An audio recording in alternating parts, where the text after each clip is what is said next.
best thing you can do after you cross the finish line. Hi, my name is Colette Parat and I am the Run Recovery Coach, and we are here today in a special location because I am going to show you the hardest but best thing you can do for your body right after you cross the finish line. And we are down here by the beautiful river and nature. I can hardly see because the sun's in my eyes, but I'm going to talk to you about what you can do immediately after a race to help you heal faster from running. So what you need to do is I remember the first time actually I experimented with this, but today we're going to be talking about the cold water therapy. Now, I know a lot of people have come into pop culture these days talking about how the cold water helps people, helps you invigorate you, wake you up, recover in lots of different ways. I mean, there's been lots of popularity with Wim Hof over the past couple of years and his television shows about being in the cold and all that. But basically, you can use this in terms of recovery for running races as well. And the reason for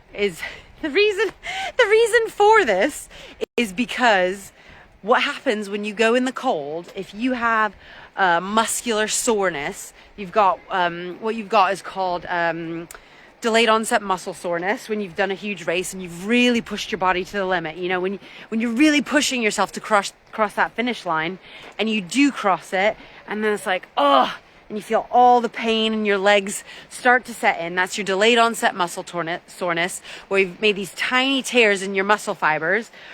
And what you want to do basically is heal it as fast as possible. And when you go into the cold, what ends up happening is it constricts your blood vessels really, really tightly. And so that when it slowly releases those blood vessels, you are actually increasing the blood flow and you are flushing through fresh blood to help your body start recovering faster. And when it recovers faster, that is when the magic happens. Your blood flow helps you the blood flow helps your cells regenerate faster, rebuild those muscle fibers, and then stronger this time around because you've broken down the muscle fibers. And so that's basically the mechanics behind it. But I remember the first time I tried this out for myself. And ideally, you want to be getting into the water as soon as possible after a race. And I know a lot of times you do not have water nearby you when you are running a race.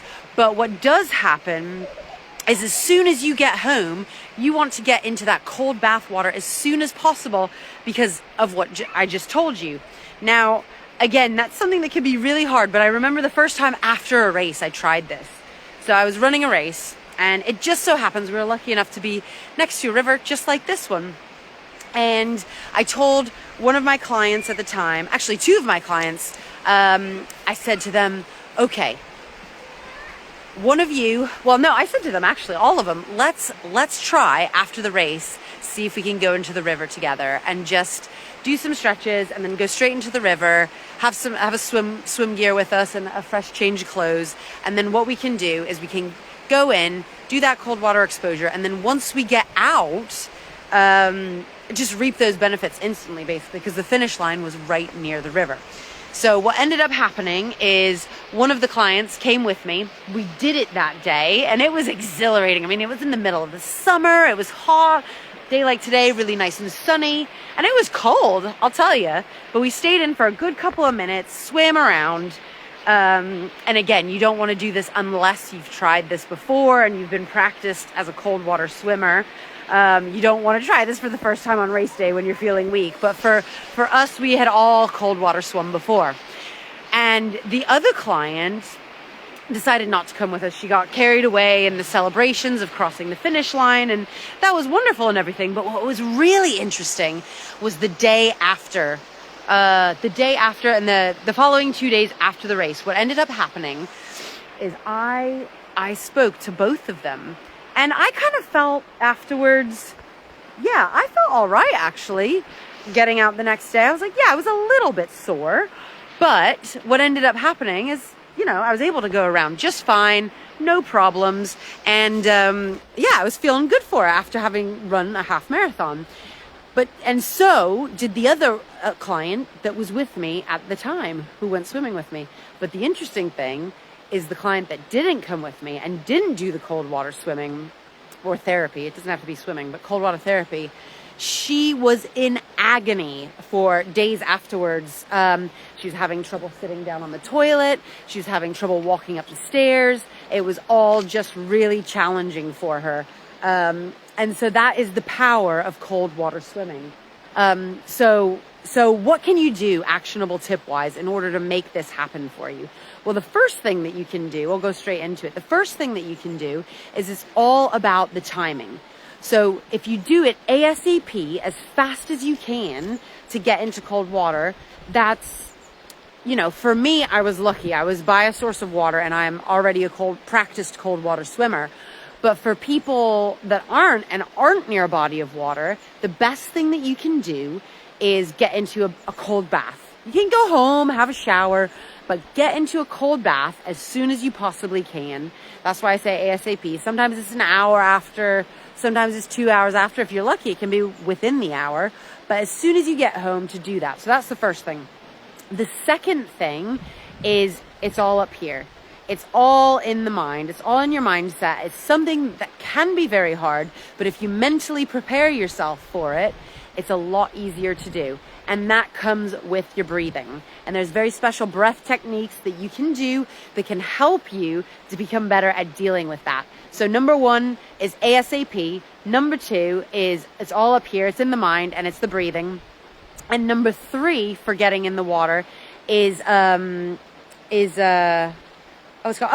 timing. So the timing, you want to do it anywhere between 1 and 15 minutes. And the reason I say between 1 and 15 minutes for the cold water exposure is because if you're new to it, 1 minute will still do, or at least 90 seconds, will still do a lot for your body's recovery than doing nothing at all. So if you can even get in for 1 minute to 90 seconds, all the way up to 15 minutes, you will benefit greatly from the cold water exposure right after your race.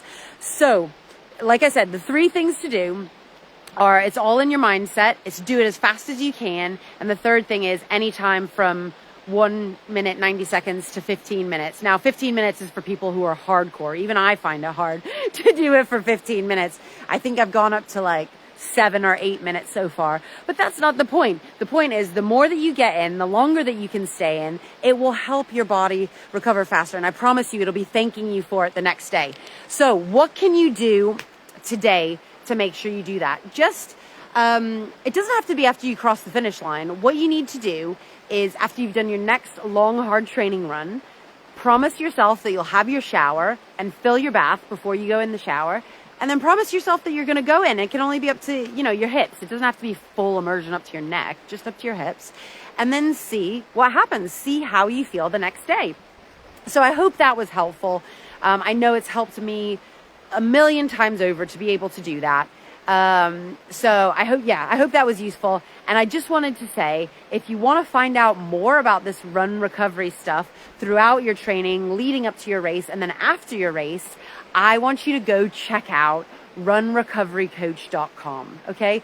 On runrecoverycoach.com, that is my new site. I'm just in the process of launching it, and over the next couple of days, I'm going to be making all the links active on there, so you can go learn about run recovery, about me, about what we have to offer in terms of run recovery athletics, and just go check it out and see if you like it, see if it resonates with you, and then come back tomorrow when we talk about, this is really cool, when we talk about what is the best thing that you can ingest immediately after crossing the finish line. And this one's really interesting because it might not be what you think. So make sure to join me tomorrow when we talk about what's the best thing that you can ingest straight after a race. And I hope that helped today. So we'll see you soon. Take care. Bye.